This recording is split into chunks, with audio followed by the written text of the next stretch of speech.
Good morning, everybody. I'm Dr. Valerie Leva, and this is a BHRS intern and associates training on exploring cultural contexts with our clients. We have a very diverse client base in our county, as is our client base throughout all of California. And this training is to help us learn how to not learn about a culture and make assumptions about that culture, but learn how to ask questions and be curious about the contexts that our clients are in. So I'm going to share my screen to go to the PowerPoint and begin the PowerPoint slideshow. So exploring and using cultural contexts in Stan County, California. This is a reminder for those of you who are attending live Zooms to please arrive on time. Cameras are to be turned on for the entire time. Be mindful of movement so that you're not twirling in your chair, moving a lot. Mute yourself if you're not speaking. Cameras need to be facing you and not the ceiling, desk, or floor. Please do not drive while you're watching or attending a training. And please no smoking or vaping while in a Zoom training. And I do not mind if you eat or drink in my trainings. Just be mindful of noise and perhaps what you look like while you're eating. The learning objectives for this module are to explore the reasons for underutilization of mental health services within the various racial, cultural, ethnic, and other ways that people define themselves in groups here in the Central Valley, and to adopt a protocol for exploring client cultural factors that might affect therapy. So first, it's really important to talk about the definitions of race, ethnicity, and culture. A lot of times race and ethnicity are conflated or smashed together. If you are ever the one in your family to answer a census report, you know that the definitions of race and ethnicity in the US Census are certainly not definitive. Most people I know in the Central Valley have to put other and other for both of these. For instance, a family member of mine says, for race, I'm brown. For ethnicity, I'm from New Mexico. And neither of those are available on the census report.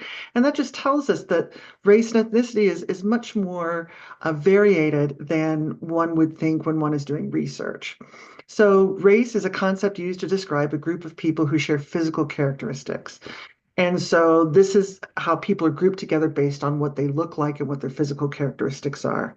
Now, race is a very challenging concept. It was not developed until the 1800s, and then really used in the 1900s to push discrimination.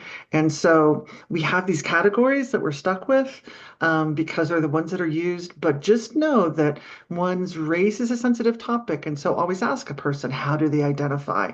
And even if you don't have a checkoff box for it on your, excuse me, your demographic forms for the county, be sure to write it in the other box so that we can accurately define how a person describes themselves according to race. Ethnicity is really about groupings, frequently around nationality, but not always. The social and cultural characteristics, backgrounds, and experiences shared by a group of people. So in the Central Valley, if you think about the folks from Jalisco and Michoacan who migrated to California to work in agriculture, or the Hmong who came after the Vietnam War and the Secret War, those are ethnic groups who share a lot of values, characteristics, backgrounds, and their experiences. So that's ethnicity.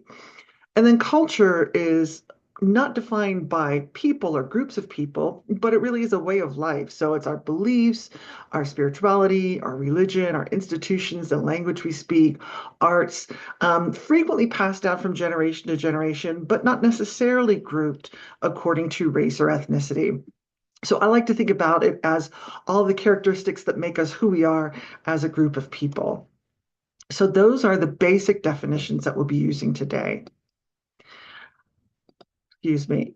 There is a video here. It is, oh, I think I need to embed it in the chat because we don't have the link here. It doesn't, should play, and it's not playing when I apologize for that. It's not playing while I am in this PowerPoint. So let me end the show and click on it to get it into my search engine here.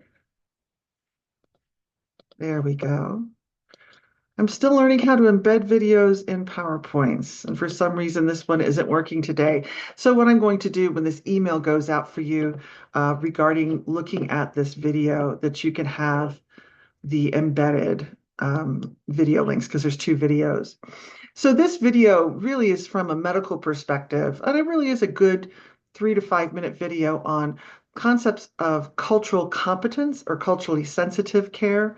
I am challenged by the word cultural competence because I don't want people to think or believe that you can be competent in a culture other than your own. But being competent about using people's cultural background, their race, their ethnicity, their culture, and the things that make them different from who we are as a provider, using all of that and being curious about all of that to include it into care because it makes people feel more accepted, makes people feel heard. This includes also speaking their language if that's possible for you. It also means using an interpreter if that's necessary. Use the client's language, use their words, ask open-ended questions. So all of these things help take us into a place of cultural competence, again, not around that particular culture, but being competent in exploring a client's culture. It really does increase health and mental health outcomes for all clients. So just a short review of what's available in Stanislaus County. Stan County is what's called a minority majority county.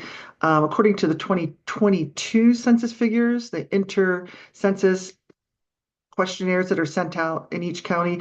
The largest group now is Hispanic in the county, followed by non-Hispanic whites, Asian, multiracial, Black, Native American, Hawaiian. So again, you can see these are the census US government categories of people, and it really doesn't capture the depth of diversity in our county.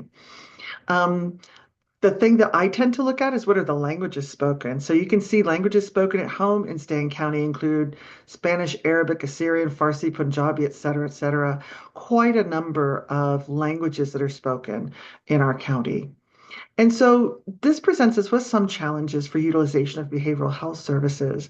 The barriers for these folks who are not English speaking or native born or acculturated in US culture or do not wish to become acculturated in US culture is the challenges with the lack of bilingual clinicians or professional translators. And then there are other environmental issues that do get in the way of folks utilizing services, folks in these groups utilizing services, including economic status, immigration status, transportation, where they live in the county, access to health insurance, literacy, fears of governmental abuse, history of misdiagnosis in various racial groups, lack of cultural sensitivity amongst providers. So these are the things we can look at, and some of these we have control over and can change. So let's look at how BHRS is doing that. There are some other issues related to cultural contexts that are in addition to race, ethnicity, and general definitions of culture. And this certainly includes age, ability status, either mental ability or physical ability, one's biological sex, sexual orientation, gender identity, economic status, and access to resources presents a number of barriers. Sometimes marital partner status does, religion and spirituality can, and then military versus civilian culture. Folks who have served in the military are very clear that there is a culture in the military around health and mental health, and that can sometimes provide barriers to services. And if those of us who are civilians don't know that there's that culture there, and we're unaware of it, and we're unaware then of how to manage that particular barrier. So Stan County BHRS has a health equity committee, and you can click on the link for the current plans for that health equity committee. But their goals are ensuring that culture is acknowledged and incorporated throughout BHRS in a measurable and substantial way, then educating the workforce about the true meaning of cultural competence and how to implement cultural competency. They develop a cultural competence plan every year or so, and they revise it as needed. And then another goal of this committee is to empower consumers, family members, and communities representing all cultures so that we really are, as the governmental organization in our county to provide mental health care, we really are providing care that's accessible to all of the folks who live in our county. I'm sorry, this is a little blurry. I had to blow up this graph a little bit. I still am fascinated by language. Um, this is the language spoken by function of BHRS employees. And you can see that we're not measuring a ton of diversity here. We just have English, Spanish, and other is the information we get by county population. Oops, excuse me. Sorry for that going back. Um, but we do ask staff, and staff are hired. Those who speak another language, they're hired and compensated for speaking a different language at work, as long as they can do it competently for the role that they have. So you can see it's mostly English, some Spanish, and even though Spanish speaking people represent half the county, it's about a quarter of our workforce at BHRS who speaks Spanish at work. So we have some gaps there. And then you can see in the other languages, one or two, and sometimes up to 7 or 8 people speak a particular language, overall staff. So let's look at where it is in admin. Um, you can see here we do have gaps in admin, which is challenging when we need to translate documents for the clients and consumers, or we need to assist clients and consumers in gaining access or figuring out how to get through our programs to access care. Sorry, my computer's a little messy today. What I like to look at is direct services. So here in direct services, again, about 3/4 are English speaking, 1/4 is Spanish. We have that disparity there. But we do have the ones and two numbers here in direct services. I was able to look at another document that showed me by profession. So LMFT, LCSW, nurse practitioners and psychiatrists. And I was really astonished to see that within the nurse practitioners, only one person is competent to speak Spanish. And I happen to know who this person is amongst the nurse practitioners, but none of the psychiatrists speak a second language. And only one nurse practitioner speaks another language, and that's Spanish. And this is very difficult to recruit for bilingual medical personnel. And it's unfortunate because medicine is challenging to translate and sometimes is a place where clients and consumers don't understand the concepts as well as other places. And even if our providers might speak a second language at home, being able to speak to your grandma in Tagalog doesn't mean you're competent to speak it as a medical professional. So that's a challenge that we have. It's hard to recruit medical professionals, particularly psychiatrists in the Central Valley. And so this is an area that the county is working on to make sure that we have as much diversity as we can by language. So in addition to being aware of the different groups that people represent in the Central Valley, in addition to speaking their language, there are other ways we can adapt to cultural differences. So there are 3 things that I'm going to talk about today. The first is being curious about their race, ethnicity, culture, their experiences with health and mental health systems, their experiences based on age or gender or other areas of diversity, their migration experience. So just being really curious about consumers is really the best way to go about finding out what their particular interpretation of their culture is and how we can utilize it, or how we can be aware of their past mistreatment or inadequate treatment for health and mental health based on these cultural aspects. So there's 4 categories of questions to ask. First category is heritage, family structure, roles, traditions, religion. So those things that are about culture, sometimes about ethnicity. It's important to ask about migration experiences. How did people get here? What brought them here? Was there trauma involved in their migration experience? A reason for leaving their home community is important. The third category is beliefs about mental health and healing, which we should ask every client because even somebody who might look the same as us and have similar beliefs or values to us may have a very different opinion about mental health and healing. And we cannot make the assumption that because we seem similar to our consumer, that we are similar to our consumer. And the final is stigma, bias, incorrect assumptions, and poor treatment by past providers. And this certainly is a manifestation of differences in race, culture, and ethnicity, and other factors, age, gender identity, etc. So you can ask those questions, which I think we should be asking in most of our interviews with folks. There is a thing that has been developed. It was started in the DSM-4 and now is fully incorporated in the DSM-5 TR, and it's called the Cultural Formulation Interview. And it's a specific protocol for asking some of these cultural questions and beliefs about health and mental health that is helpful to ask all people. And we have a short video for you to watch that shows demonstrates asking that. And the final category is the cultural adaptation of evidence-based practices. So there's now a growing body of research about how to adapt our EBPs for different populations. So we're going to look at motivational interviewing and an adaptation for CBT and an adaptation for ACT. The other thing you can do is use a model that attempts to be culturally neutral, such as solution-focused brief therapy or narrative therapy. Both of those really do have embedded in their model asking questions about people's beliefs and values so that it's easier to adapt to a different cultural model for them.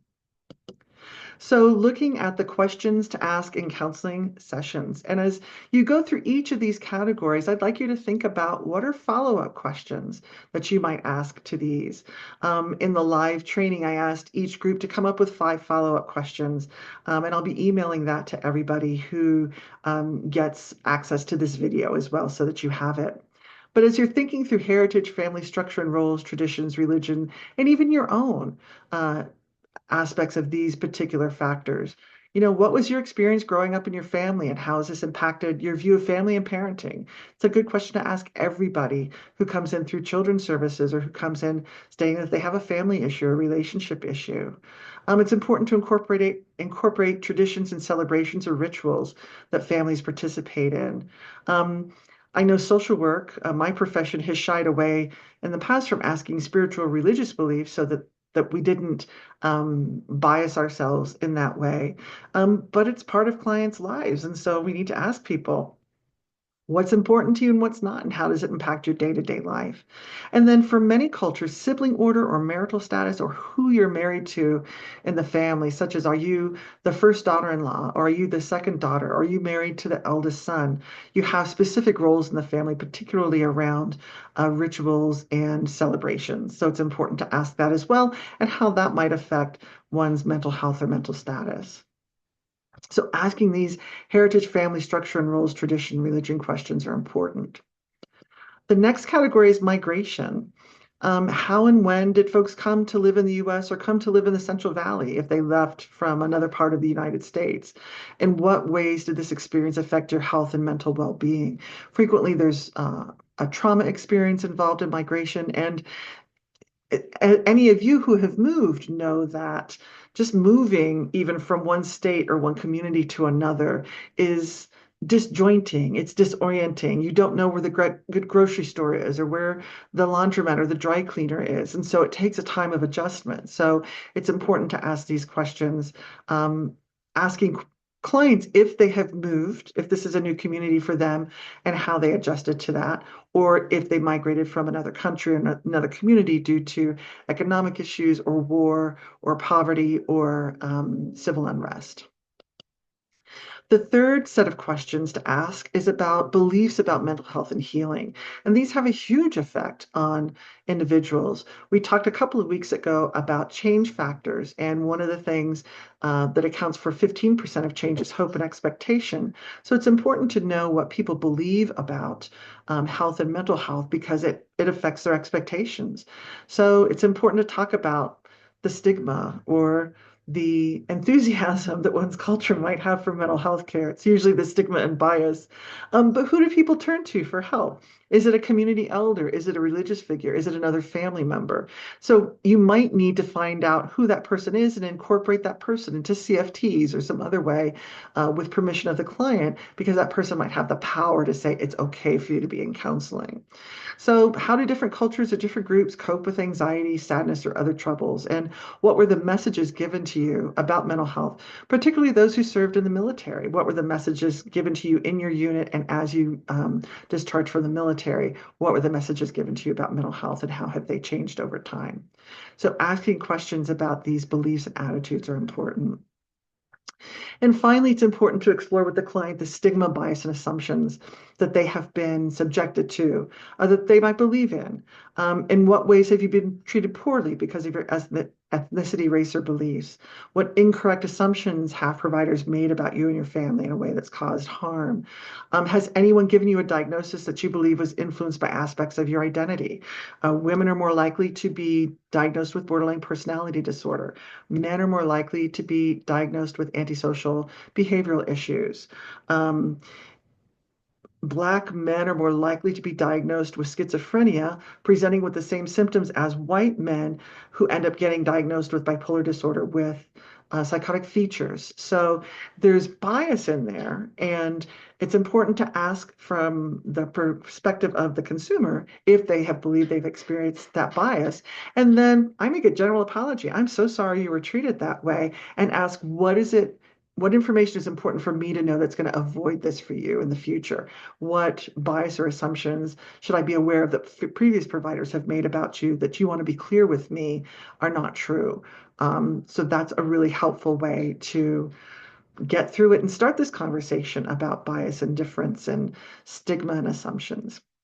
So in the live group, we developed 5 additional open-ended questions, those that start with who, what, when, where, and how for your group's category. And then we broke out into groups and developed those and reported those back.